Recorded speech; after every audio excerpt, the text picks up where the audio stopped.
How to use CapTrader properly. Beginner mistakes that cost you. CapTrader gives you direct access to global markets with professional-grade tools, but most beginners get overwhelmed and make costly errors early on. Let's make sure that's not you.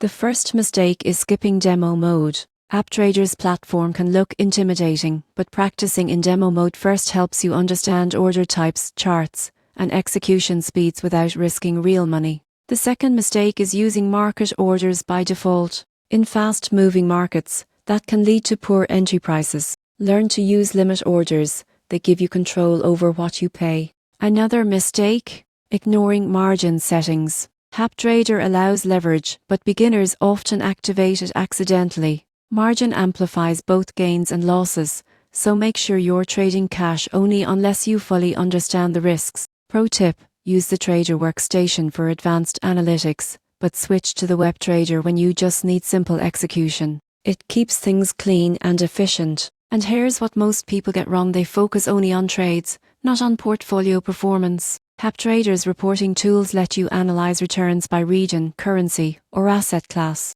Used properly, CapTrader is your bridge to professional level investing, giving you global reach with precision and confidence.